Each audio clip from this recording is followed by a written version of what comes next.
Akan ke Mbak Yeni. Assalamualaikum warahmatullahi wabarakatuh. Waalaikumsalam. Assalamualaikum warahmatullahi wabarakatuh. Terima kasih Bu Lina. Baiklah, kita lanjut aja ke acara selanjutnya, itu acara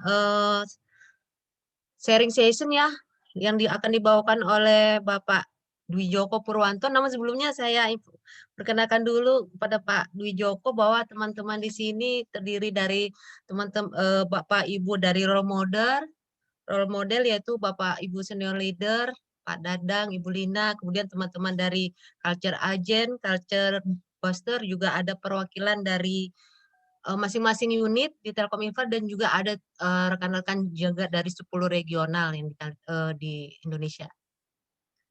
Nah, untuk selanjutnya kami serahkan kepada Bapak Dwi Joko Purwanto untuk membawakan acara di sharing session ini. Waktu dan tempat kami persilakan, Bapak.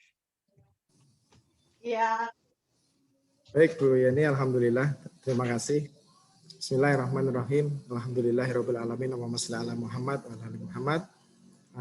Pertama mungkin saya mengucapkan syukur kepada Allah SWT karena diberikan kesempatan untuk sharing gitu ya ke teman-teman yang luar biasa. Culture agent itu menurut saya luar biasa ya, karena dia bekerja tidak berdasarkan SK gitu, tugas tambahan, tetapi tugas-tugasnya itu sangat mempengaruhi performansi suatu unit atau lembaga. Kemudian yang kedua, saya mengucapkan terima kasih kepada manajemen Telkom Infra, kepada Ibu Lina, Pak Dadang, Mas Wahyu ya, dan teman-teman CACB semuanya yang hari ini hadir untuk mendengarkan sharing sebetulnya Bu. Ini kalau judulnya benchmark ini agak berat kami sebetulnya. Karena mungkin kami YPT dan Infra itu 11-12 lah gitu ya, sama mungkin kami yang 11, yang 12-nya Infra gitu. Atau Infra yang 11, kami yang 12 gitu. Jadi mungkin lebih tepatnya adalah sharing kali ya, sharing. Ya. Tahun 2018 Infra itu masuk, kalau nggak salah masuk final juga bareng sama YPT gitu. Di Finding Culture Heroes Telkom Group gitu ya. Bersama dengan Telkom Metra kalau nggak salah, bertiga ya, YPT, Infra sama Metra. Tahun 2019 kalau nggak salah Infra juga masuk lagi bersama YPT gitu, meskipun lebih banyak gitu, ada Telin, ada Dapen, ada Yakes dan lain-lain gitu ya. Nah, saya dalam acara ini saya masih perlu ini sebetulnya yang diharapkan oleh teman-teman Infra dengan acara itu sebetulnya apa gitu, karena sebetulnya kami kalau mau sharing juga sebetulnya agak jangan-jangan menggarami laut gitu, jangan-jangan gitu ya. Jadi saya mohon pada kesempatan ini bisa menuliskan di chat gitu ya, kira-kira harapannya dengan acara kita sharing ini apa gitu. Maka silahkan 2 menit aja.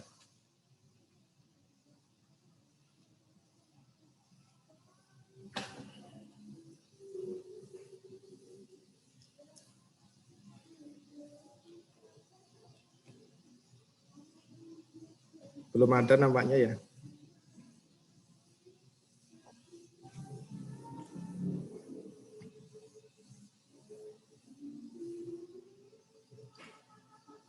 Nah, sama ini kadang-kadang kami juga ketika diminta atau ditanyakan keinginan itu kadang-kadang sulit menyebutkan gitu. Coba ini. Nah, ini harapan ingin mengetahui bagaimana mengelola dengan efektif program kultur di YPT yang banyak sekali resource-nya.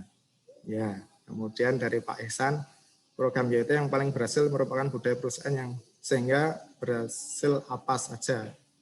Program di YPT yang paling berhasil merubah budaya. Oke.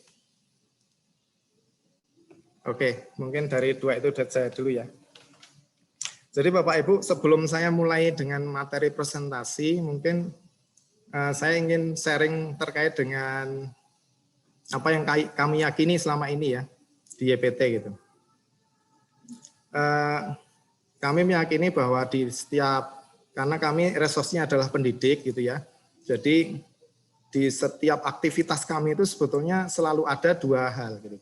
Yang pertama masalah spiritual, yang kedua masalah ritual. Ini agak berat kayaknya, tapi disederhanakan aja menjadi gini. Guru gitu ya, contohnya guru. Guru itu sebetulnya dia punya tujuan jangka panjang dikemas dalam spiritualnya, yaitu mencerdaskan kehidupan bangsa, merubah karakter anak, merubah apa ya namanya, yaitu yang jauh-jauh seperti itu. Tapi ritualnya guru itu tugasnya adalah mengajar di kelas gitu ya. Nah, biasanya ritual yang terlalu sering tanpa diberi makna itu akan kehilangan makna, sehingga aktivitas itu berjalan saja seperti biasa gitu, tidak ada ruhnya gitu. Jadi guru itu bisa saja dia terjebak di dalam kegiatan belajar mengajar saja. Pokoknya gugur kewajiban sudah selesai gitu ya. Oh, tugas saya selesai. Padahal mengajar itu hanyalah ritual saja. Sedangkan tujuannya adalah dia harus mampu merubah anak didik itu dari misalnya tadinya tidak menjadi masalah bagi lingkungan menjadi bermanfaat bagi lingkungan. Dari tidak tahu menjadi tahu, dari mempunyai akhlak yang kurang baik menjadi akhlak yang baik. Nah, kayak gitu ya. Nah, tugasnya itu sebetulnya ada dua, spiritual dan ritual gitu. Sama halnya dengan kita nih, culture agent. Culture agent itu sebetulnya pegawai yang luar biasa menurut saya ya. Karena sebetulnya culture agent itu mempunyai tugas yang seperti tidak kelihatan gitu, tetapi sebetulnya sangat bermanfaat untuk performansi perusahaan nantinya gitu di jangka yang mungkin agak panjang gitu. Nah, sebetulnya kami mengimplementasikan culture itu bukan di drive karena ada finding culture heroes Telkom Group, itu bukan sebetulnya. Sebetulnya kami mulainya itu karena kita mendapatkan pain ya, kita mendapatkan masalah di dalam pengelolaan lembaga-lembaga yang jumlahnya sangat banyak di yayasan pendidikan. Jadi kita itu tahun 2013 itu menghadapi masalah penggabungan 4 institusi gitu. 4 institusi lembaga pendidikan tinggi kami yang ada di Bandung, yaitu Institut Teknologi Telkom, Institut Manajemen Telkom, kemudian Politeknik Telkom, sama Stisi Telkom. Nah, masing-masing ini sudah mature gitu ya, karena Institut Teknologi Telkom misalnya itu adalah transformasi dari sekolah yang sangat lama tahun 90 gitu. Dulu namanya STT Telkom misalnya, sekolahnya Mas Dadang, Mbak Lina, mungkin saya gitu ya. Nah, itu sudah mature itu culture-nya. Kemudian Institut Manajemen Telkom juga STMB, transformasi dari STMB yang sudah lama. Sama, dia mempunyai resource yang cukup, sistem yang mapan, kemudian cukup pede untuk melaksanakan kegiatannya. Nah, begitu digabung menjadi Telkom University, ini menjadi masalah. Masalahnya mereka saling rebutan untuk menjadikan sistemnya menjadi sistemnya Telkom University. Misalnya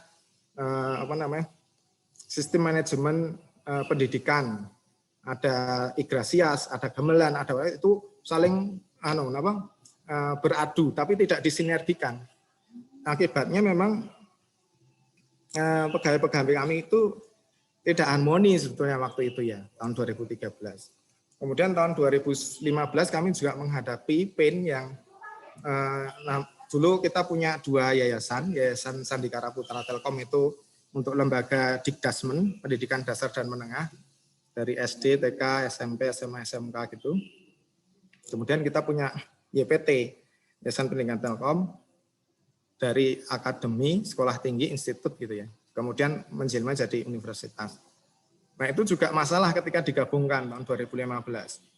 Karena mereka punya aturan sendiri, punya culture sendiri, tapi harus dikelola dalam manajemen yang sama. Itu masalah itu. Misalnya SPPD. SPPD ini kalau yang berangkatnya orang YSPT, tarifnya beda dengan YPT misalnya gitu. Kemudian cutinya yang dosen sama yang guru beda dan lain sebagainya. Gitu. Banyak masalah waktu itu ya. Nah, jadi kita itu didrive oleh pain sebetulnya mengimplementasikan budaya itu. Jadi dulu ketika kita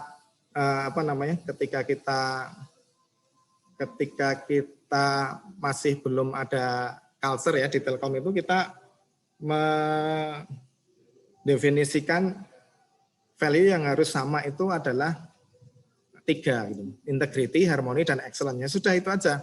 Kita drive 3 itu untuk menjadi value-nya seluruh pegawai yayasan dengan Telkom.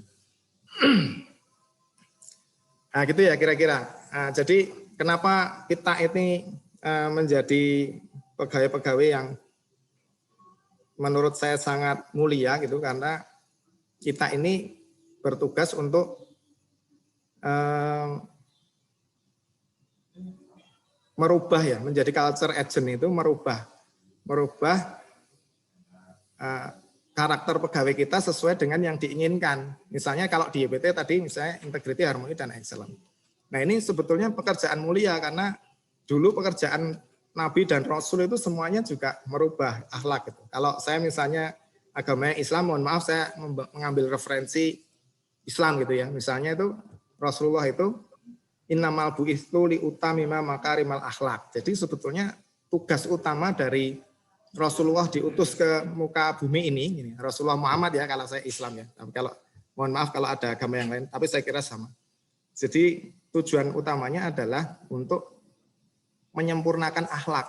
Nah, akhlak itu apa? Akhlak itu adalah kumpulan value-value yang sudah menjadi karakter, itu namanya akhlak. Nah, sementara kita mendeliver value dari yang diinginkan perusahaan menjadi value-nya pegawai. Nah, itu sama sebetulnya. Jadi ini sebetulnya kita harus mempunyai purpose yang jauh gitu ya, bahwa tujuan kita ini nanti akan untuk CACB ya ini ya.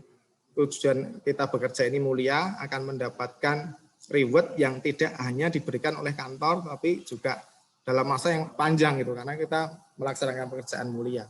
Tapi kita juga harus mempunyai tujuan-tujuan jangka pendek atau yang disebut dengan objektif ya. Itu yaitu mengimplementasikan apa yang sudah ditetapkan oleh perusahaan. Jadi kalau saya pikir Finding the Culture Heroes ini hanyalah kegiatan yang ada hubungannya dengan ritual ini sebetulnya ya. Tapi kita harus bisa memaknai supaya ini menjadi spiritual gitu. Jadi sebetulnya kalau misalnya kami dinyatakan menang oleh Telkom gitu ya, menjadi juara 1 Most Culture Activation Unit misalnya, itu belum tentu sebetulnya secara hakiki kita yang menang itu. Jangan-jangan infra sebetulnya yang menang. Cuman Telkom juri itu tidak bisa melihat angle-angle yang tidak bisa ditampilkan oleh Telkom Infra gitu. Nah, jadi kuncinya sebetulnya kalau ingin menang di Culture Heroes itu gampang gitu. Kita tinggal ngikutin aja kemauannya juri gitu. Tapi sebetulnya bukan itu kan tujuannya. Tujuan kita adalah untuk ada yang lebih mulia yaitu spiritual. Baik, mungkin itu ini ya narasi awal saja mungkin. Awal tapi kok panjang ya. Kita mulai saja Mas Kadia dengan pertama ya, Pak ya. minta di share screen ya Mas Kadia.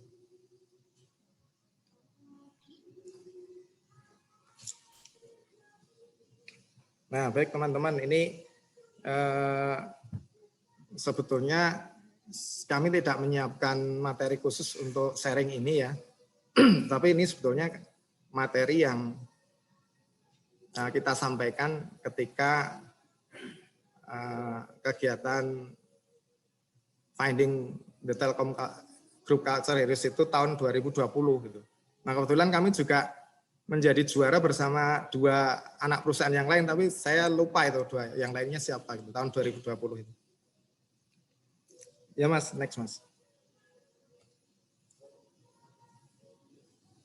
Mas Kadia. Ya. Ini Bu, untuk memahami bagaimana kami mengimplementasikan culture, sebetulnya slide ini yang paling penting gitu ya. Jadi Yayasan Pendidikan Telkom ini adalah merger dari dua yayasan, yaitu Yayasan Sandikara Putra Telkom, yang tadi sudah saya sampaikan, yaitu yang mengelola lembaga pendidikan dasar dan menengah dari playgroup sampai SMA, SMK. Yang satunya lagi adalah Yayasan Pendidikan Telkom yang mengelola lembaga pendidikan tinggi atau disingkatnya Lemdikti gitu ya. Nah, kita punya total di seluruh Indonesia itu punya 60 lembaga. Kayaknya skopnya sih sama ya, kalau Telkom Infra juga kayaknya seluruh Indonesia ya cakupannya sama.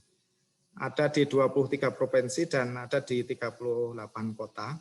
Nah, terdiri dari Lemdikdasmen ada 50, Lemdikti ada 4, dan unit usaha atau PT itu ada 6. Jadi kami memang resource-nya banyak ini ya. Kalau lihat student body-nya saja atau siswa dan mahasiswa itu ada 51.000 yang dikelola. Yang dikelola itu orang memang ya. Kalau Telkom Infra kan mungkin yang dikelola apa ya, misalnya kabel laut gitu ya, atau tower gitu ya kali ya.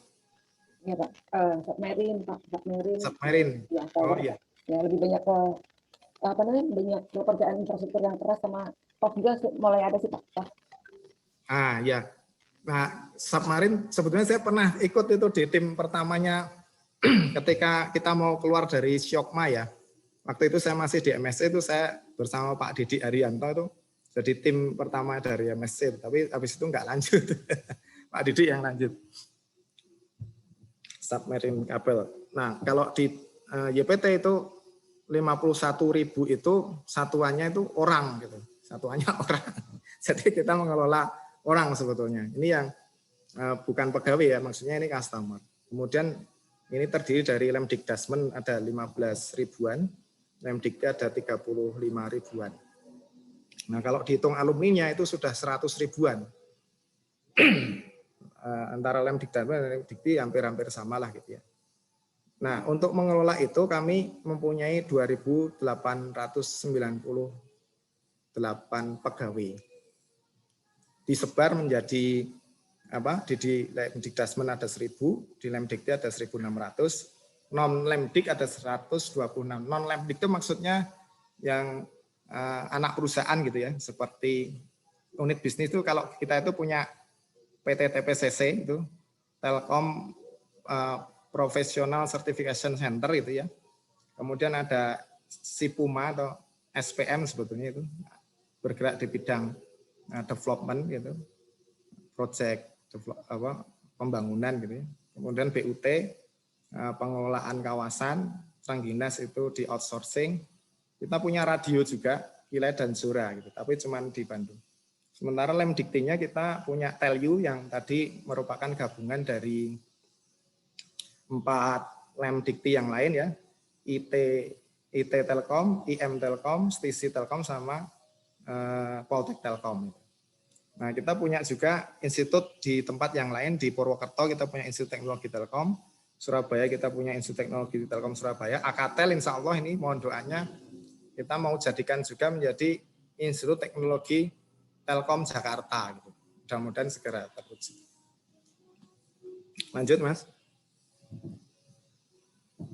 Visi dan misi, ya visi harus besar gitu ya, menjadi leader di ICT Education Provider, kemudian misinya membangun sistem pembinaan, kemudian menyelenggarakan lembaga pendidikan, dan memastikan penyediaan layanan pendidikan yang berkelanjutan dengan pengembangan sumber dana, inovasi, dan kreativitas. Jadi memang kalau misalnya di salah satu value itu harus inovasi, itu kami sudah memasang di visi sebetulnya, supaya kita tidak hanya lembaganya, yayasannya yang inovatif, tapi sampai ke level pegawainya kita harapkan inovatif, inovasi punya inovasi gitu. Nah itu juga bagian dari CA, CB ini untuk memprovokasi pegawai gitu ya.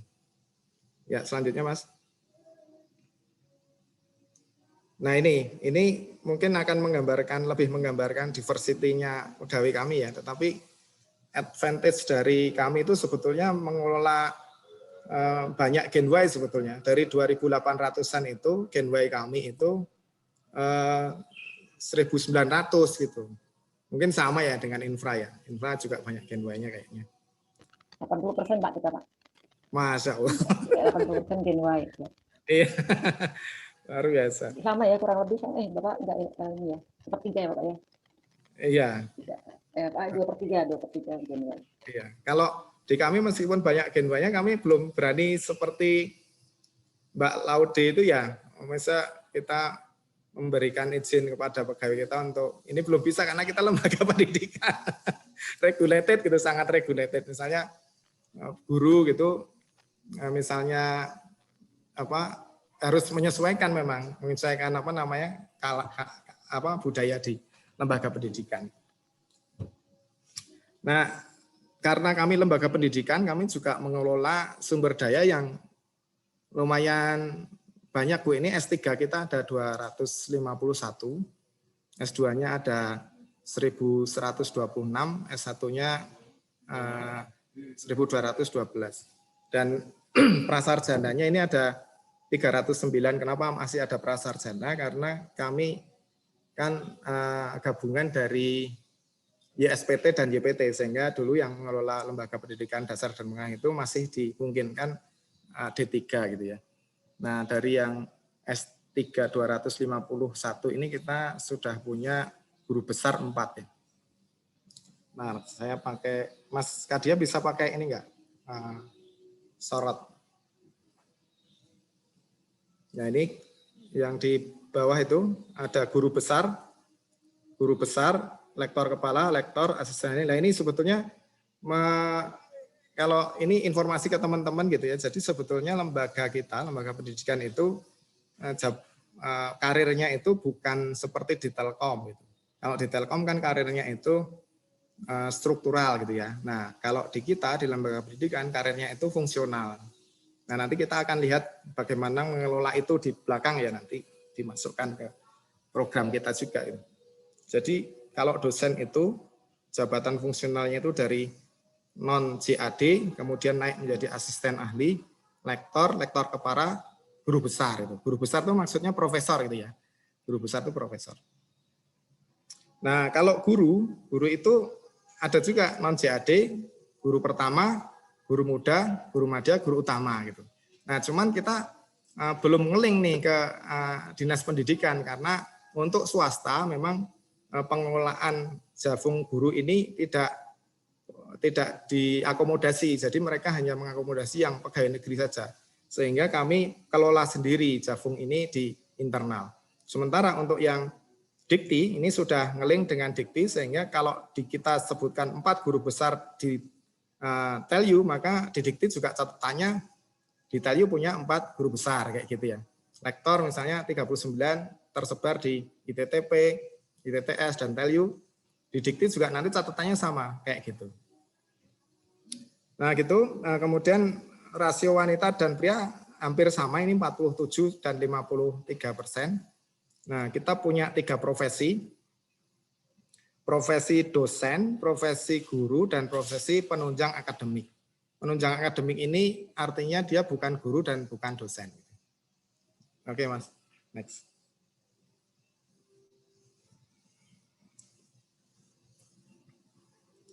Nah ini saya kira sama ya, ini nggak usah diceritakan karena prosesnya ini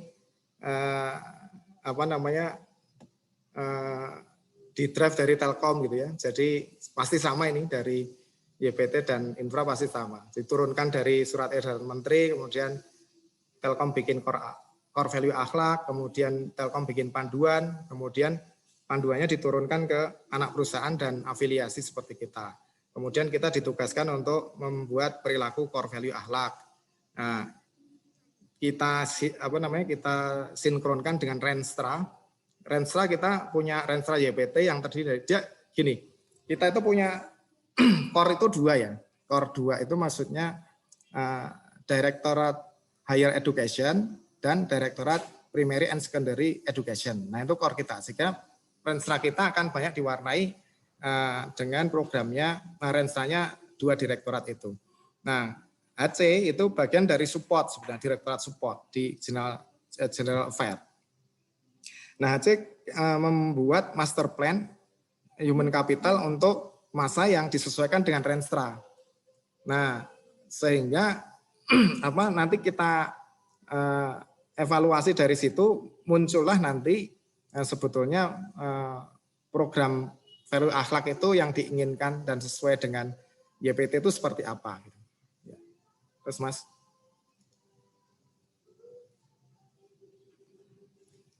Ini juga kayaknya nggak perlu diceritakan karena sama ya. Jadi di pertengahan tahun 2020 kemarin kita berubah dari The Telkom Way menjadi core value akhlak saja. Gitu. Tanpa ada kejelasan bagaimana sebetulnya Telkom Way itu masih ada apa tidak. Gitu. Tapi kita diminta untuk mengimplementasikan core value akhlak.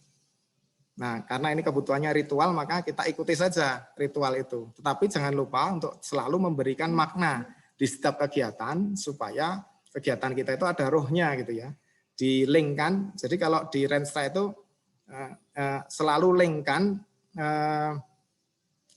strategik implementasinya itu dengan strategik formulasinya gitu. Nah gitu kira-kira. Selalu link-kan objektif itu dengan purpose gitu. Nah kira-kira gitulah gitu. Supaya kita tidak bosan dan supaya kita mempunyai value di dalam mengelola kegiatan gitu. Nah ini sama ini framework of thinking, jadi turun langsung dari BUMN ke Telkom, Telkom turun ke AP dan afiliasi, dari 6 core value itu diturunkan jadi 18 panduan perilaku, kemudian ada contoh perilakunya dari Telkom dan kita ditugaskan untuk membuat contoh perilakunya. Next Mas. Nah ini ya kalau di YPT ini kita bikinnya seperti ini, yang lebih mudah dipahami oleh pegawai gitu. Misalnya amanah itu apa sih? Menjadi panutan anak didik di lingkungan sekitar dalam berpegang teguh pada nilai moral dan etika. Jadi dalam menyusun contoh perilaku ini kita juga sinkronkan dengan aturan yang ada di Dikti dan Dasmen. Jadi gini. Teman-teman infra, di Yayasan Pendidikan ini selain di-drive oleh aturan BUMN dan kita harus mengikuti core value akhlak, kita itu sebetulnya juga diatur juga. Jadi lembaga pendidikan itu sangat regulated gitu ya, sangat diaturnya itu banyak. Kalau yang dikti itu kalau zaman dulu Kemenristek dikti gitu. Kalau Dikdasmen Dikbud gitu. Tapi sekarang kan sudah jadi satu ya. Sudah jadi satu. Nah, itu kita juga harus ikuti gitu. Sehingga di dalam membuat perilaku contoh ini kita sinkronkan dengan kita consider semua yang menjadi referensi itu. Next Mas, ini contoh saja. Terus Mas. Ini juga enggak usah. Nah ini ya, ini yang penting. Bapak Ibu mungkin ini bisa dijadikan referensi ya. Mungkin di infra juga sudah punya, tetapi kami punya Telkom School Karakter. Jadi Telkom School Karakter itu, meskipun gini, di Telkom itu yang diwajibkan itu hanyalah membuat perilaku untuk pegawai, ya benar ya. Kita itu diminta untuk membuat contoh perilaku untuk pegawai. Tetapi kita karena di Yayasan Pendidikan, maka contoh perilaku untuk pegawai itu kita turunkan lagi ke dalam anak didik kita, untuk customer kita. Nah ini kita namakan dengan Telkom School Karakter. Jadi nanti contoh perilaku itu turun juga ke siswa dan mahasiswa gitu ya. Siswa dan mahasiswa. Ini contohnya untuk Telkom School Karakter. Berarti kalau Telkom School berarti dia ada di Dikdasmen ya. Nah gini, jadi Dikdasmen itu ada value-value yang harus dirujuk. Yang diatur oleh Dikbud zaman dulu dan itu masih berlaku sampai sekarang. Nah, kita kita padukan itu antara value yang diatur oleh Dikbud dengan value yang diatur oleh BUMN gitu. Meskipun secara umum ya, secara general semua value itu baik gitu, tetapi karena kita ikut festival gitu, maka kita harus bisa menunjukkan itu. Bisa menunjukkan bahwa kalau ini ya, kalau penilaiannya atau panitianya dari BUMN berarti kita ikutin requirement-nya BUMN. Yang dia minta ditunjukkan apa, kita tunjukin gitu. Artinya di dalam Telkom School karakter ini mengandung value akhlak juga sebetulnya gitu. Contoh misalnya, nah kita memang menurunkannya ini berdasarkan jenjang ya. Kalau yang playgroup itu misalnya dia cuma 2 aja, komunikatif dan pembelajar, udah gitu aja. Itu disebutnya sebagai nilai karakter fokus. Nah kalau TK ditambah lagi kreatif gitu. Kreatif. Kan kita ngeling tuh, playgroupnya ke TK-nya kita punya, SD-nya kita punya, SMP-nya punya, SMK-nya punya. Sehingga kita bisa setting itu. Kalau SD, maka selain 3 itu ditambah dengan santun dan disiplin. Kalau SMP, peduli, sosial lingkungan, cinta kebenaran dan berani. Dan seterusnya gitu. Nah kita susun ini dan ini menjadi Telkom School Karakter Building Step yang harus diacu di semua lembaga pendidikan dasar menengah kita. Contohnya gitu. Terus Mas. Nah ini contohnya. Kalau yang tadi perilaku untuk pegawai, kalau ini kita bikin contoh perilaku untuk siswa ini ya, untuk siswa. Misalnya amanah, memegang teguh kepercayaan yang diberikan. Panduan perilaku akhlaknya memenuhi janji kan komitmen. Perilaku Telkom School yang diharapkan siswa Telkom School bersikap tertib dan patuh pada berbagai ketentuan dan peraturan yang berlaku. Nah gitu ya, tertib gitu. Terus bagaimana caranya? Dengan cara membiasakan rutin, dengan cara pembiasaan spontan, dan pembiasaan keteladanan. Nah ini sama sih sebetulnya teorinya. Kalau kita kan teorinya untuk kristalisasi value menjadi akhlak atau karakter itu kan ada dengan 3 cara. Yang pertama dengan apa? Masih ingat? Internalisasi value. Pengaruhnya berapa? Pengaruhnya 25% ya. Kalau masih ingat teorinya dulu ya. Waktu pertama kali di launching culture. Nah, kemudian setelah internalisasi value, yang kedua yang berpengaruh adalah pembangunan sistem. Pembangunan sistem itu maksudnya yang mendorong supaya pegawai atau orang itu mau melakukan itu, baik dengan paksaan maupun dengan cara reward gitu ya, atau stick dan carrot gitu, atau carrot dulu ya, carrot dan stick gitu ya. Nah kemudian itu pengaruhnya juga nggak banyak, itu pengaruhnya cuma 35%. Nah yang besar pengaruhnya adalah role modeling ya, benar kan? Role modeling ya, role modeling itu 40% kalau nggak salah.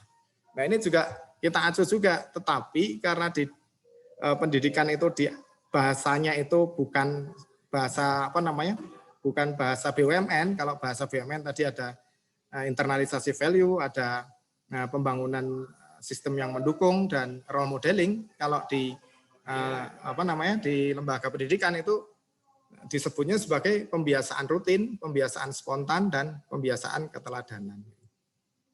Nah, terus kita bikin kolamnya. Kolam untuk mengasah value itu kita bikin. Nah, karena dengan berinteraksi, maka value-value itu akan muncul, itu akan dilatih gitu. Itu melalui ekstrakurikuler. Sama ini, kita bikin. Kalau kita kan bikinnya program aktivasi budaya ya, supaya terasah gitu. Misalnya di Yayasan Pendidikan Telkom ada masalah harmoni. Itu maka yang dibikin program-program yang bisa menyatukan semua direktorat, semua lembaga pendidikan di dalam satu acara gitu. Jadi itu untuk delivernya itu, deliverable value-nya itu adalah harmoni, contohnya begitu ya. Nah gitu, ini contoh saja. Next, kalau ada yang mau ditanyakan langsung ya. Ini contoh untuk kompeten, terus Mas. Contoh untuk harmonis, terus saja. Ini contoh saja, nggak perlu detail. Nah ini ya, program. Nah ini tadi sudah disampaikan nih. Mbak Ria mau menyampaikan? Bangga Pak, dilanjut Pak. Mbak Ria ini sebetulnya, Mbak Ria ini sebetulnya yang di human capital itu kita punya ini Bu, human capital di Yayasan Pendidikan itu pengelolaannya dibagi menjadi 2 sebetulnya. Yang pertama human capital system sistem policy and culture gitu ya. Kemudian yang lainnya lagi itu partner. Nah, sebetulnya program-program ini yang mengkoordinir itu di tempatnya Mbak Ria sebetulnya. Tapi datangnya bisa dari culture agent, datang idenya itu gitu. Jadi cuman fungsi komputer saja Mbak Ria sebetulnya. Ini sama ya.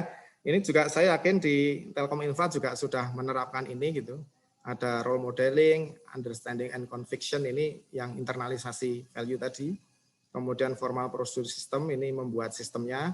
Yang tadi yang nomor 2, upgrade skill to change ini juga bisa dimasukkan ke sistem dan dimasukkan ke understanding conviction di dalam nanti kalau di pelaksananya bisa disederhanakan seperti itu. Nah, kami di Yayasan Pendidikan itu untuk role modeling itu bikin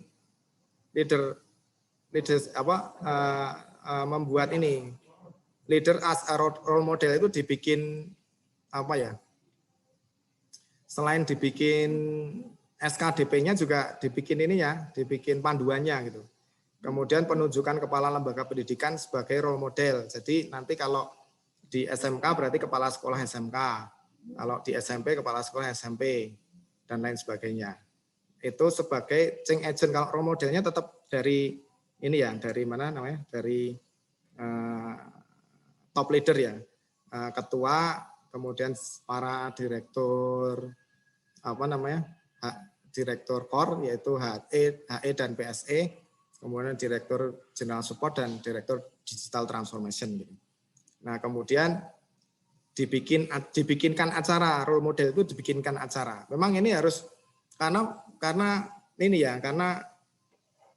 karena culture itu kan fungsi waktu. Kalau dibiarkan tanpa ada intervensi memang bisa terbentuk tapi waktunya lama. Nah, jadi kita intervensi ini supaya kita bikin BOD itu ngomong tentang value gitu supaya didengar oleh seluruh pegawai di seluruh Indonesia gitu.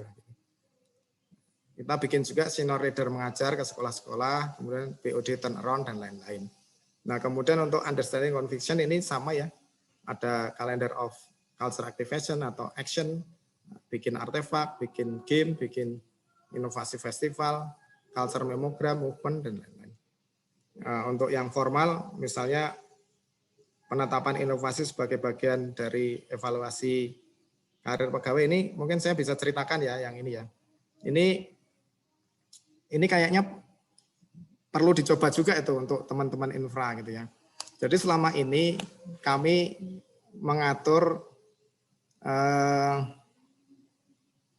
karir pegawai itu tidak ada hubungannya dengan inovasi, nggak ada gitu ya.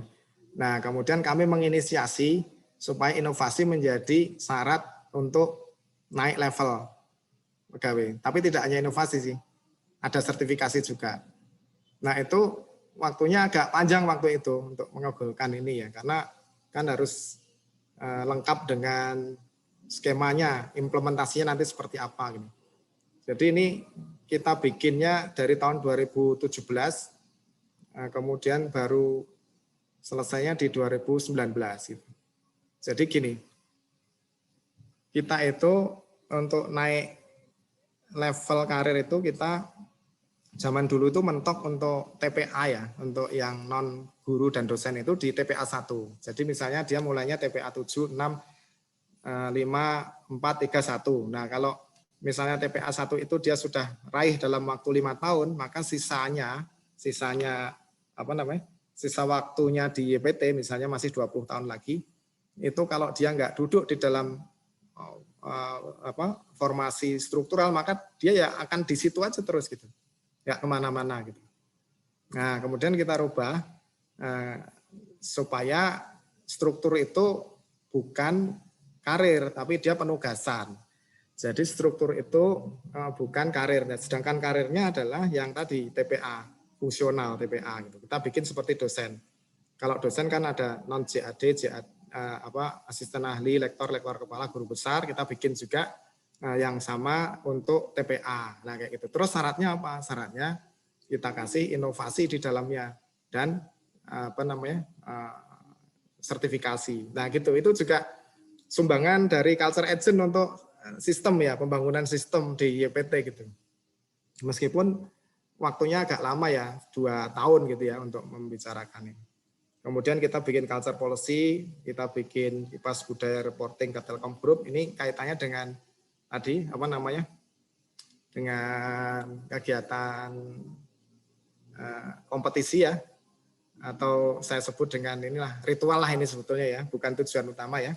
Karena tujuan utamanya adalah bagaimana supaya culture di level pegawai itu mendukung culture-nya yayasan. Nah itu mungkin ya, upgrade to skill kita ngikutin aja yang punyanya Telkom gitu. Misalnya kita ikut e-learning akhlak, kemudian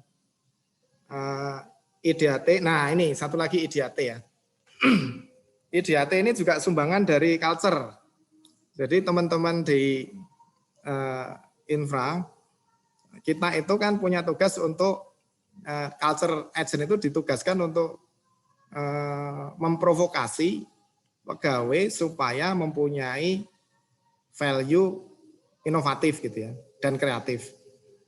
Nah, kalau internalisasi nilainya kan cuman bikin aja coba jingle, terus seruan, kemudian quote dari ketua supaya pegawai lebih inovasi, lebih kreatif gitu ya. Nah, tapi kolamnya apa nih kolamnya? Kan kita harus bikin kolam nih supaya mereka ada tempat untuk mengasah value-nya. Nah, kita bikin nih IDAT. IDAT itu nama untuk kompetisi ide inovasi di Yayasan Pendidikan Telkom yang inisiatifnya itu dari culture agent sebetulnya sebelum diformalkan. Tapi sekarang ini sudah formal, IDAT ini sudah formal. Sudah punya calendar of event di YPT, jadi dua semester 1 kali, berarti setahun 2 kali IDAT. Tapi mulainya itu dulu yang membuat ini adalah culture. Jadi kita bikin hadiahnya itu di acara Rapim atas nama culture waktu itu pertamanya. Nah, kemudian sekarang alhamdulillah sudah diterima formal sebagai sesuatu yang legal di YPT. Seperti halnya tadi ya, penetapan inovasi tadi. Kemudian knowledge sharing sama kayaknya, culture agent on board sama make improvement sama. Terus Mas tadi ya.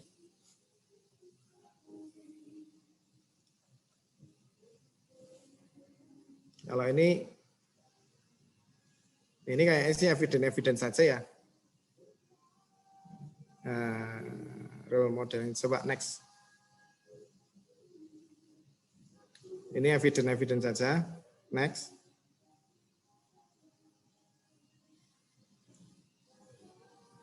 Ini enggak ada yang bisa di-sharing nih, sama nih saya yakin teman-teman udah pada paham lah yang ini ya. Mana Mas yang bisa di-sharing lagi Mas? Next. Nah ini ya IDAT ya. Yang tadi saya sampaikan, jadi make improvement kan kita punya 4 kewajiban ya kalau kita ngikutin The Telkom Group Culture Heroes ya. Itu kita punya kewajiban itu apa? Kita harus menyelenggarakan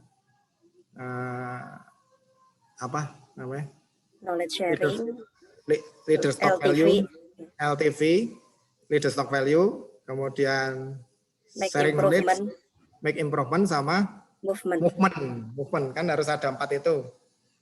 Nah itu ikutin aja itu kalau mudah-mudahan bisa menang ikutin aja. Make improvement itu gini, kita tidak hanya ikut yang punyanya Telkom aja yang hack idea gitu ya, hack idea. Nah, tapi kita jajal dulu tuh teman-teman yang punya ide, meskipun masih taraf ide itu di IDAT gitu. Nanti setelah dia masuk ke IDAT, kita kasih reward aja, tapi kan kalau biasa kan kalau culture kan nggak punya anggaran. Tapi harus ada reward itu, meskipun kecil gitu. Nah, dikasih reward, nah, kemudian yang menang dipublish, kemudian yang sudah ikut di IDAT kita kompori supaya memasukkan idenya ke hack idea gitu. Nah itu mudah-mudahan tuh bisa banyak tuh ininya, ide kita di hack idea yang diselenggarakan oleh Telkom gitu. Nah ini kita juga banyak ini yang sudah sampai di kalau yang customer validasi udah banyak gitu. yang model bisnis validasi ada beberapa. Nah, yang masih bertahan ini sampai implementasi ini dipakai di mana nih, di Kota Banyumas gitu ya, sering mendapatkan penghargaan di Banyumas. Nah, banyak juga sih ide-ide yang lain, contohnya seperti itu. Kita juga pernah bikin ini apa namanya, insenerator itu ya, ini punyanya Akatel ini untuk pembakaran sampah dan lain-lain. Kita banyak punya ide itu banyak gitu. Nah, ini foto ini Mas, fotonya siapa ini? Pak Khairul ini ya. Ini Pak Khairul ini adalah penemu 5G yang dulu kuliah di Jepang. Kemudian ini Mas Khairul yang sini Mas, yang sebelah kiri. Pak Khairul, nggak kelihatan ya. Yang gambar sebelah kiri, nah itu alhamdulillah bisa kita ajak untuk gabung di Telkom University, dan ini mempengaruhi risetnya Telkom University gitu. Jadi teman-teman Telkom Infra, jadi kenapa kami bisa lebih mudah mendrive pegawai untuk lebih aktif di dalam inovasi gitu ya, karena memang dosen itu punya 3 dharma gitu, tridharma. Dharma yang pertama mengajar, dharma yang kedua penelitian, dharma yang ketiga pengabdian masyarakat. Nah itu ya, cuman itu kan baru profesi dosen saja. Nah kalau dosen kita tidak perlu provokasi tuh, karena mereka sudah dipaksa oleh sistem untuk menjadi kreatif melalui penelitian. Karena di BKD beban kerja dosen itu setiap tahun tuh ada penelitian itu targetnya gitu. Nah yang perlu kita provokasi adalah yang non dosen, yaitu guru dan TPA gitu. Makanya yang kita dorong itu adalah guru dan TPA nih. Ini adalah hasil dari guru di SMP Telkom Purwokerto. Guru SMP ini sudah bisa bikin aplikasi dan dipakai gitu di pemerintahan Banyumas gitu. Nah, ini ada beberapa juga, ini dari SMK juga ada, dari anak perusahaan juga ada gitu. Next Mas. Ya, Pak Dwi, mohon Habis ya?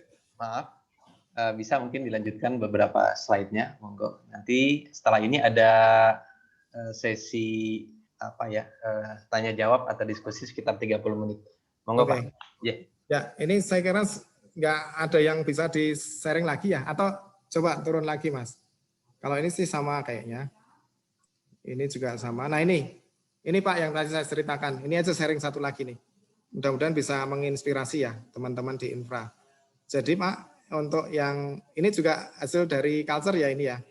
Jadi kita memasukkan inovasi itu menjadi prasyarat karir pegawai untuk bisa naik jenjang level Pak. Misalnya dari pemula ke terampil, kalau dia nggak punya inovasi yang levelnya proses bisnis jumlahnya 2, maka dia nggak bisa naik dari pemula 1 menjadi terampil 1.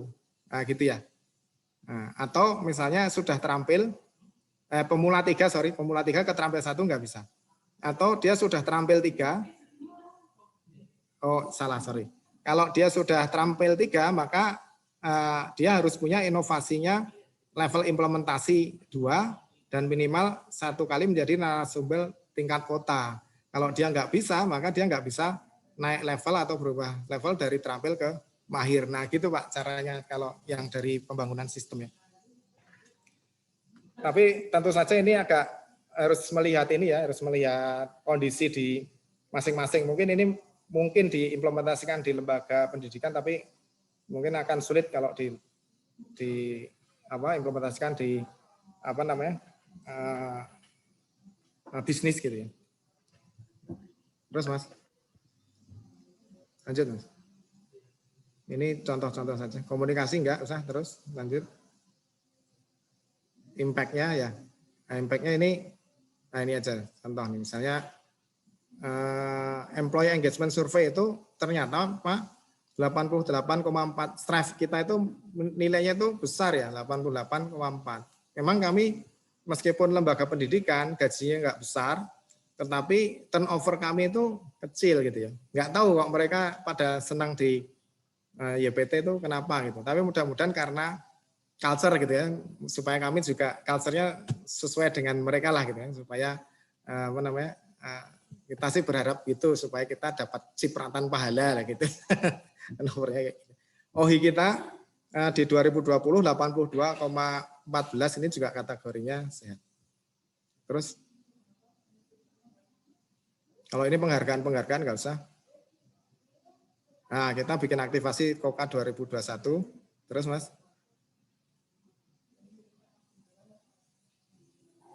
Kayaknya sih sudah ya.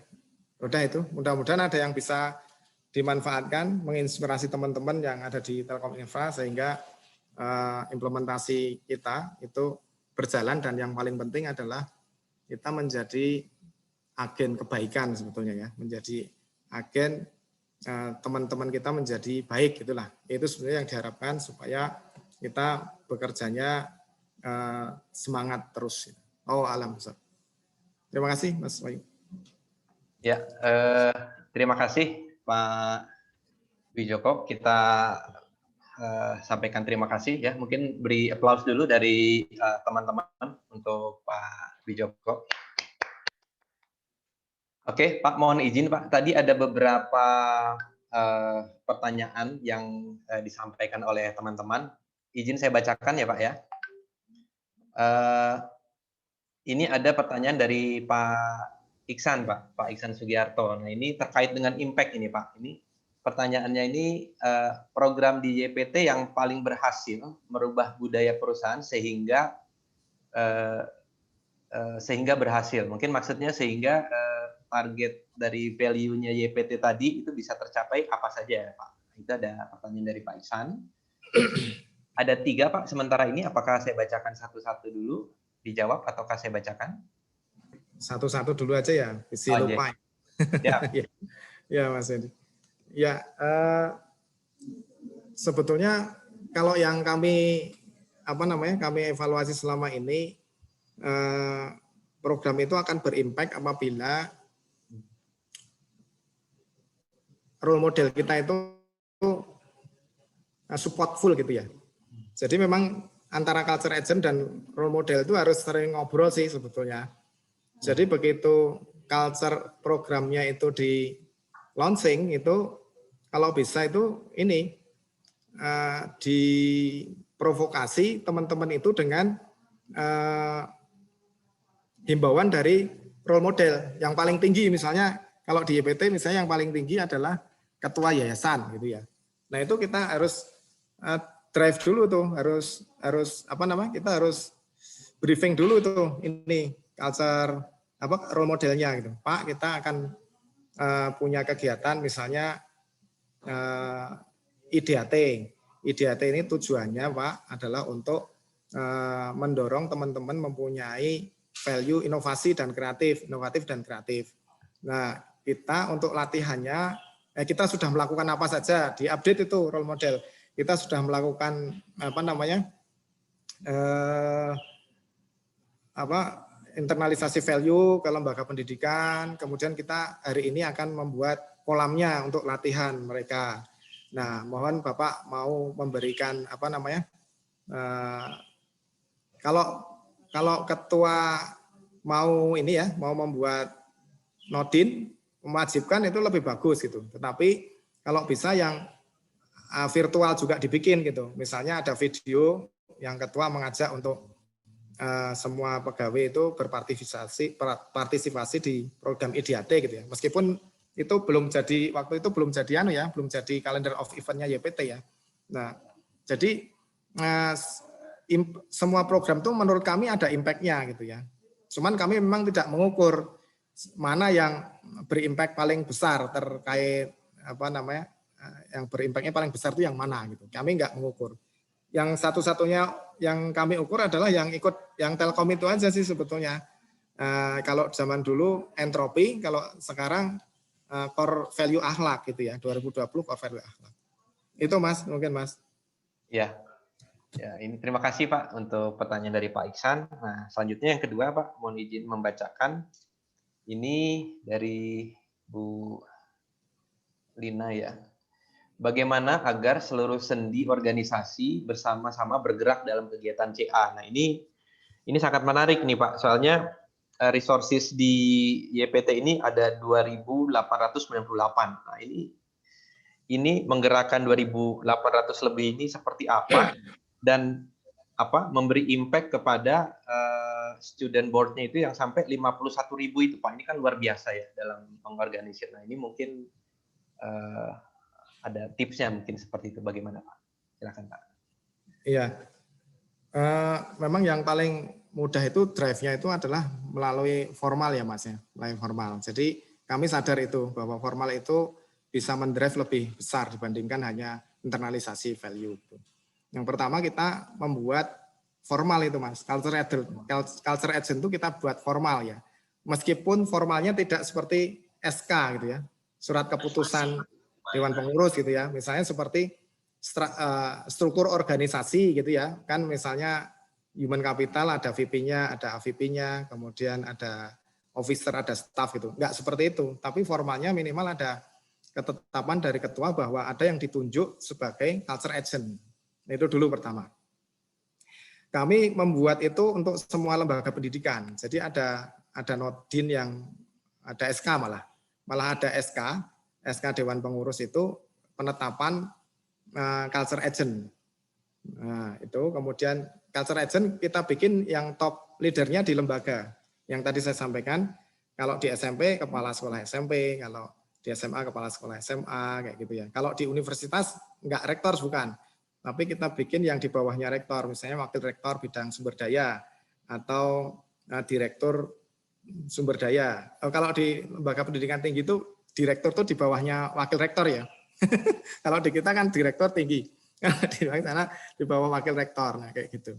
Nah kemudian kita bikin itunya pemanasannya, kita bikin grup, kita bikin provokasi-provokasi. Kita ini dulu, kita bikin menginspirasi dulu para culture agent ini supaya mereka kuat dulu gitu, karena dia membawa misi yang berat dari yayasan gitu, sehingga mereka harus mempunyai filosofi yang benar terkait dengan culture agent.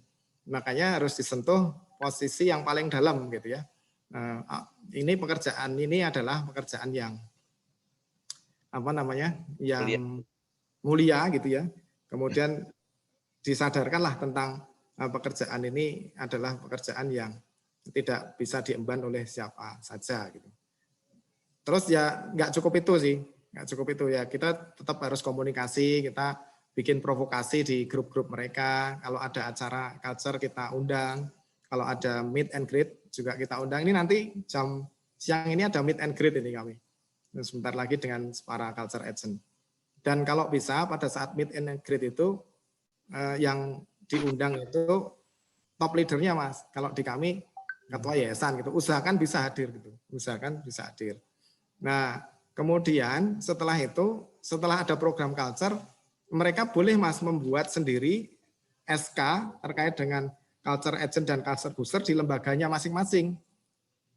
Menetapkan lagi, karena kan tidak mungkin misalnya jumlahnya seperti Telyu itu 1.500 orang misalnya. Terus culture agent-nya cuma satu kan nggak mungkin ya. Nggak mungkin, jadi dia harus bikin lagi culture agent turunannya ya minimal tiap fakultas tuh adalah gitu. Misalnya fakultasnya ada 10 prodi, dibikin 10 culture agent-nya. Ada yang 5 prodi dibikin 5 kayak gitu dan seterusnya gitu. Dan sama prosesnya dilakukan sama ke bawah. Iya Pak, jadi kami notes ini Pak ya. Tadi ada mungkin formalitasnya ada nodin ya, ada SK, terus memprovokasi ya, komunikasi, dan selalu ada komunikasi untuk dari leadernya untuk menginspirasi ya Pak ya. Ini ya. poin-poinnya. Atau bisa juga di cross check ke Mbak Ria kali ya. Mbak Ria kan termasuk culture booster tuh. Mungkin ditanya aja Mbak Ria itu. Biar kira-kira gimana. Bisa sharing pengalamannya. Sharing dulu Mbak Ria. Enggak Mbak Ria. Iya, mungkin menambahkan aja sih kalau dari saya. Memang kalau untuk setiap kegiatan yang ada di YPT, kita nggak hanya yang ada di kantor Lakar aja gitu, tapi kita mengundang juga lembaga pendidikan lain. Dan kadang kita juga seperti hal yang tadi disampaikan, ada kegiatan senior leader mengajar gitu.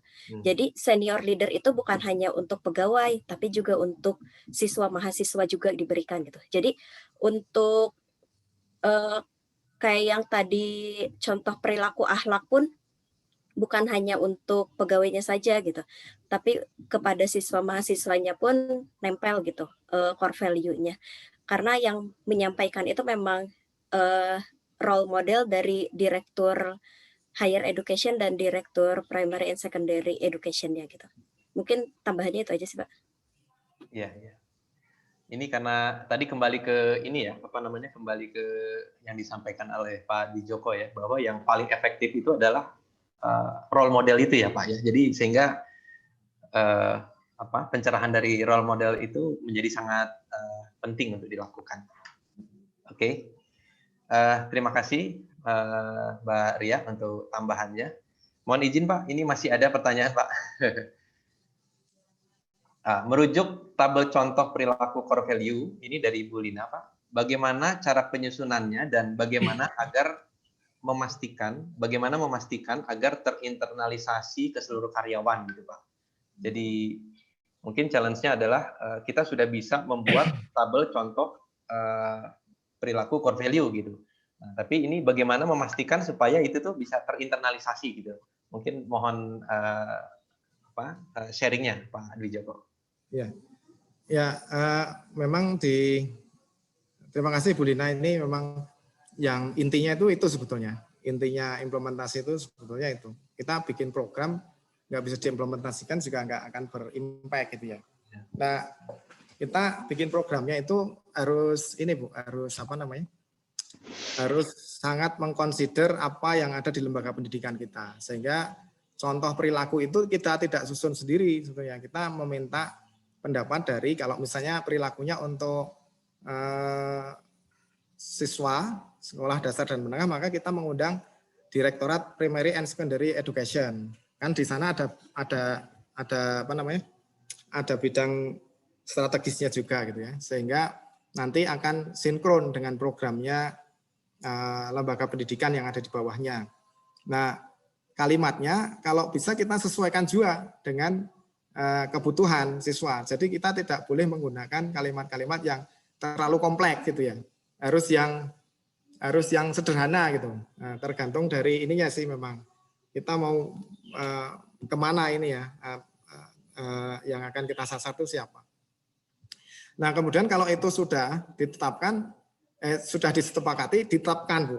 Minimal yang menetapkan itu direktoratnya. Kalau tidak bisa oleh ketua yayasan, maka harus ada ketetapan dari Direktorat Primary and Secondary Education untuk diimplementasikan. Itu kita usahakan.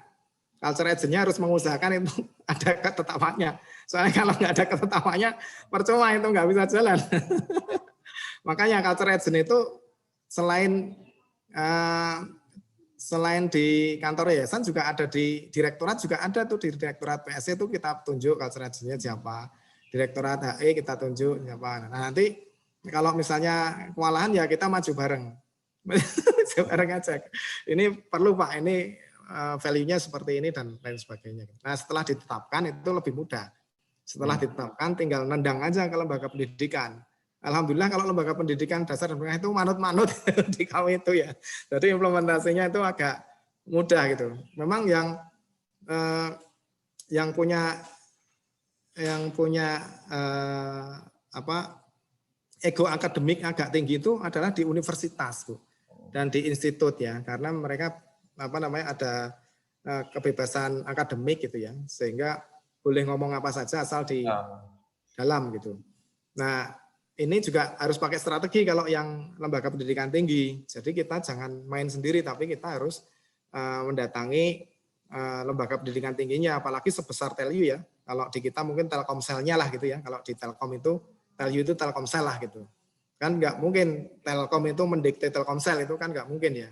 Nah, kita harus datangi mereka, kita sampaikan tujuan dari Telkom Group dan yayasan, kemudian cara mengakomodasinya bagaimana itu minta pendapat mereka. Nah, tapi kalau sudah ditetapkan, ya sudah itu dijalankan. Itu. Memang ada seni approach-nya ini, ada seni apa namanya? Baik, Pak. Makanya tadi di contoh perilaku itu di bawahnya ada tanda tangan ketua yayasan ya, Pak ya. Itu mungkin salah satu penerapan dari penetapan dari direktorat gitu ya, seperti itu. Ya, kalau kita culture agent itu jalan sendiri itu agak berat, Mas. Jadi bagaimanapun kita harus minta tanda tangan itu tuh, usahakan dapat tanda tangannya. Ya. Ya. Ya. Nah, ini mungkin teman-teman yang belum menuliskan pertanyaan di chat, ini silahkan boleh langsung bertanya supaya lebih interaktif ya. Nah, ini sambil ada yang ingin ditanyakan kembali, interaksi kita masih ada sekitar 20 menit lagi ya, masih ada sekitar masih ada sekitar 10 menit lagi. Nah, kita manfaatkan waktu yang berharga ini. Ada dari Bapak Ibu? Nah, sementara di chat ini sudah menunggu Pak, ada 3 pertanyaan ini Pak. Ini pertanyaan berat-berat semua ini Pak. Kayaknya nih Pak. Saya izin bacakan dulu ya Pak ya, yang sudah ada. Ya, silakan Mas Wadi. Nah, ini dari Pak Wahyu Pak, dari HC Operation Pak. Nah, ini ada hubungannya Pak tadi dengan value ini. Nah, ini menurut Bapak kunci sukses untuk menyatukan 4 PT di Bandung sehingga menjadi value. Nah, ini kunci suksesnya apa dan tantangan terbesarnya apa gitu Pak, seperti itu. Dan akhirnya ini value bisa menjadi kampus swasta yang terbaik Pak, seperti itu. Ya. Monggo Pak. Ya, value pada saat awal mergernya ya, merger 4 institusi ini enggak seperti sekarang ya. Jadi sebetulnya di dalam itu banyak ini intrik gitu ya, banyak intrik. Kebetulan waktu itu saya tahun 2013 tuh di sana, belum implementasi culture sebetulnya. Karena kami implementasi itu, maksudnya culture yang ini ya, culture yang di drive oleh Telkom itu baru kami implementasikan tahun 2015. Tapi kalau waktu merger itu belum sebetulnya, waktu merger 4 institusi. Nah itu suasananya itu sangat, ini Mas, sangat mencekam gitu. Saya sekvim di sana ya, saya waktu itu mendampingi Pak Rektor pertama kali itu dari ITS Pak Muhammad Asari ya. Itu rektor tuh mendapatkan perlawanan yang begitu sengit dari fakultas yang dulunya fakultas itu adalah sekolah tinggi ya. Jadi Pak Rektor ngomong 1, fakultas ngomongnya 10. Jadi kalau Pak Rektor memberikan instruksi enggak segera dijalankan. Diskusi panjang lebar terus sampai menghabiskan waktu banyak, nanti ujungnya enggak dijalankan juga, sudah diskusi gitu. Nah, waktu itu caranya sebetulnya kita punya ini ya, forum komunikasi waktu itu namanya Rapim gitu. Itu saya bikin jadwal supaya Pak Rektor itu Rapimnya itu tidak hanya di universitas, tapi di fakultas. Jadi ini cara-cara yang tangible ya, tentu saja yang cara-cara sistemnya banyak dilakukan gitu ya, mengakomodasi permintaan dari fakultas, kemudian memenuhi permintaan-permintaan yang banyak tapi harus diprioritaskan dan lain-lain gitu. Nah itu saya bagi tuh Pak Rektor tuh saya bagi ke bicara ke masing-masing fakultas gitu. Di pertemuan pertama masih banyak sih, masih banyak resisten gitu ya. Pertemuan pertama masih banyak resisten, pertemuan kedua masih terus gitu. Pelan-pelan akhirnya kita bikin acara-acara yang sifatnya itu kebersamaan. Misalnya panitia Rapim digilir ke fakultas. Nah, kemudian pokoknya yang terkait dengan ini Mas, terkait dengan harmoni. Karena waktu itu masalahnya itu harmoni sebetulnya. Masalahnya itu harmoni. Jadi key behavior kami pertama kali, key behavior kami yang kami drive itu adalah 3, integrity, harmoni, dan excellent.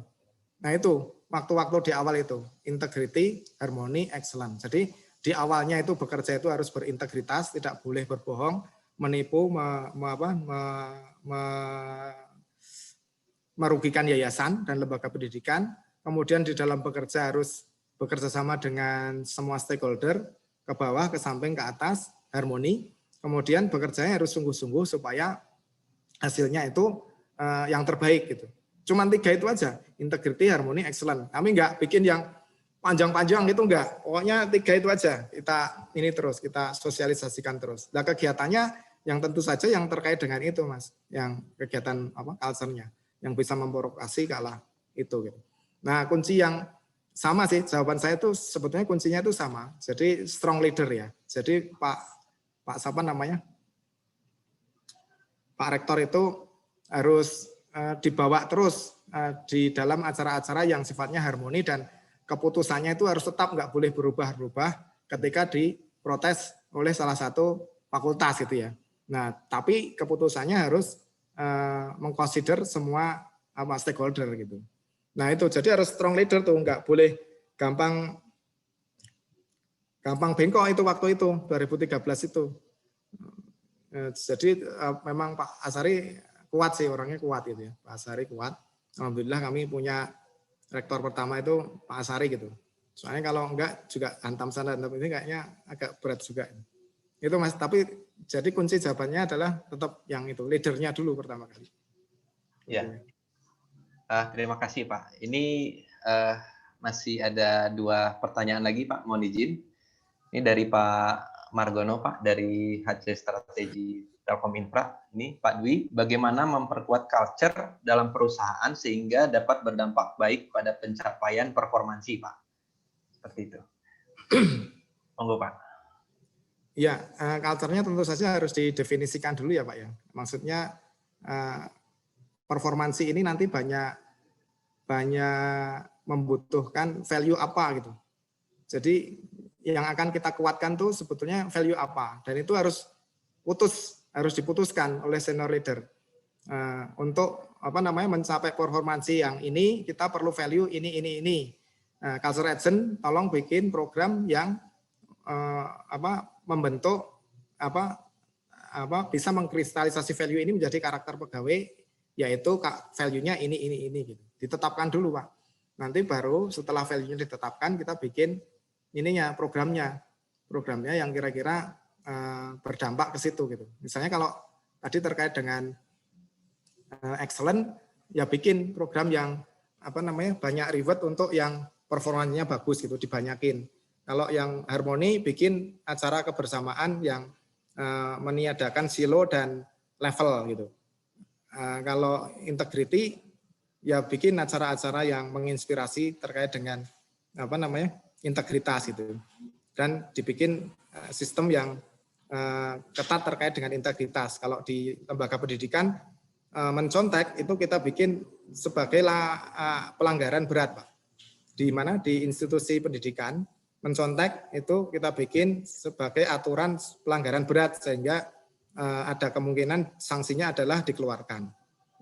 Untuk pegawai plagiarisme itu ya Pak ya, mungkin ya, mencontek. Nah itu untuk plagiarisme.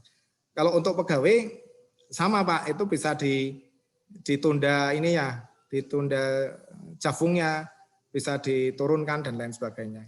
Nah itu programnya begitu. Tapi kalau itu kan sistem harus bekerja sama dengan human capital dan lain-lainnya. Tapi kebetulan kami sih pengelola human capital sih Pak. Jadi ini ya, match, cocok. Ya.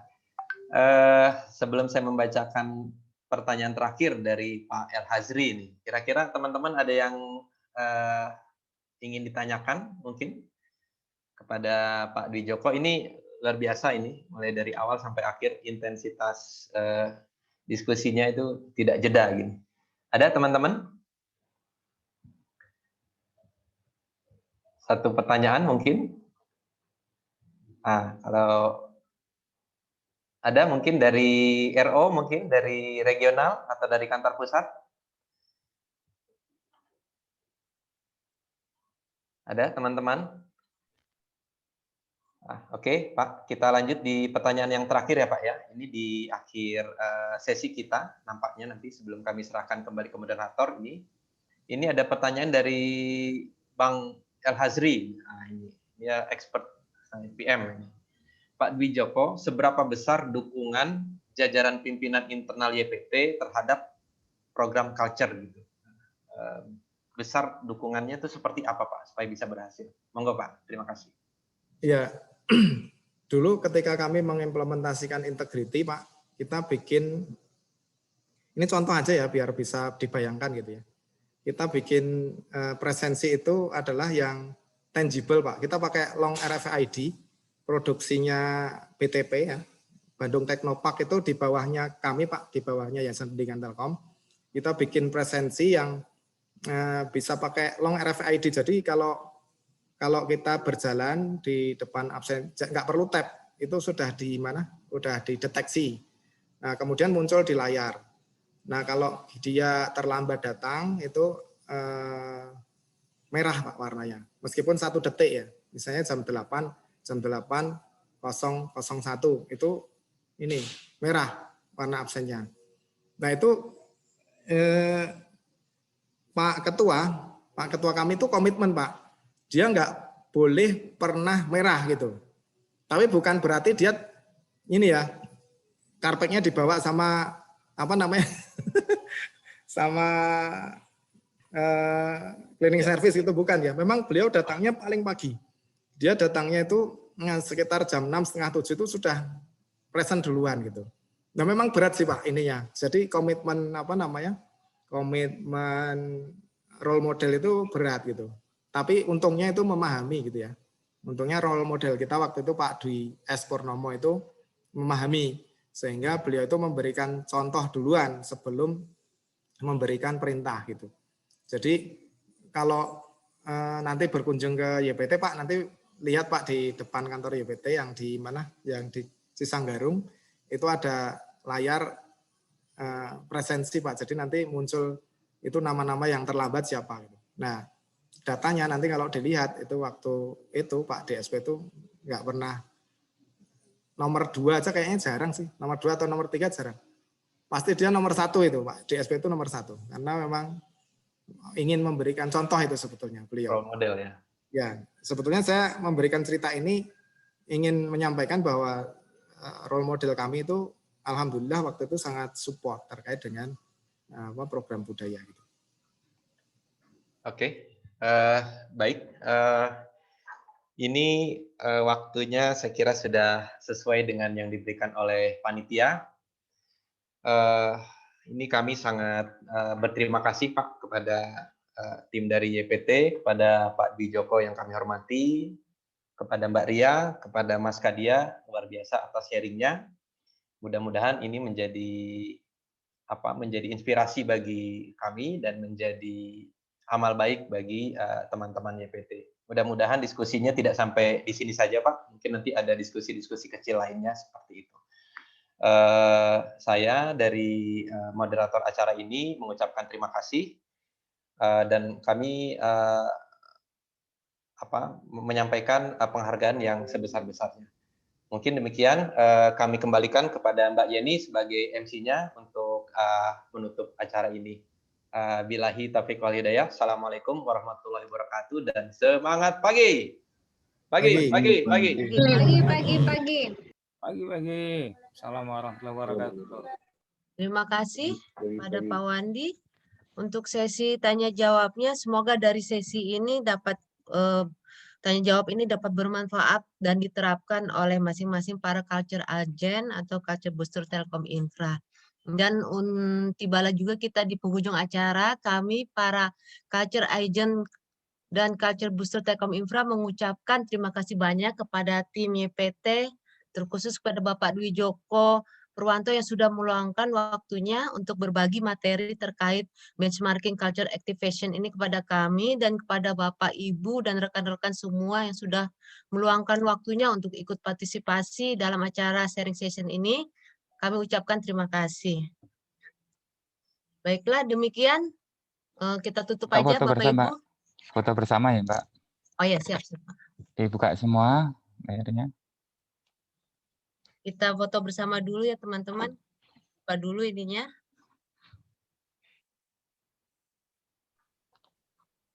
Yang capture siapa Mbak Yen? Apa? Ya, ada cendera mata untuk pembicara. Ya Pak, nanti cendera matanya kita kirimkan Pak. Yang hacker coba Pak, Pak Yu. Ada. Yang hacker enggak? Di bawah ya, di bawahnya ya. Apa Ya, nanti dikirimkan Bu ke YPT. Saya udah minta ke Mbak Ria alamatnya. Nah, ini yang foto peserta. Mbak Febi boleh bantu di foto, Mbak? Foto gayanya gimana Pak Wahyu? Ada yang masih tertutup enggak layarnya? Oke. Diperhatikan dulu, Pak. Ya.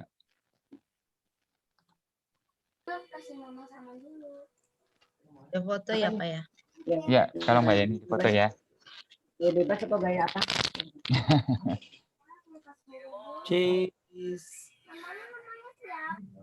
Oke, bebas ya. Ya.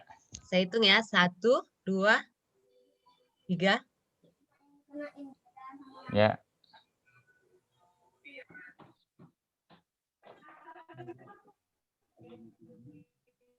Ada berapa layar Mbak Yeni? Bentar Pak. 2 layar. Sekali lagi ya Pak. 1, 2, 3.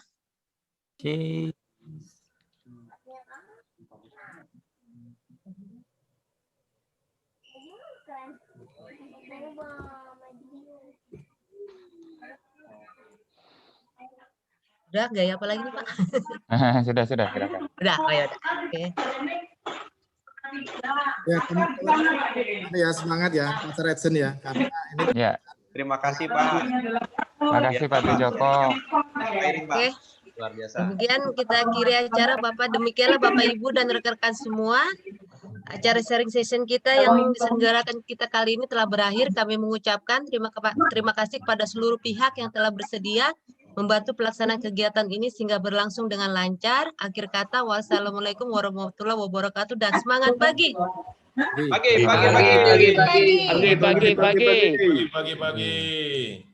mohon izin. Waalaikumsalam warahmatullahi Oh ya, wabarakatuh. terima kasih. Izin. Siap Pak Dwi. Siap. Terima kasih Pak Dwi. Mohon izin. Assalamualaikum.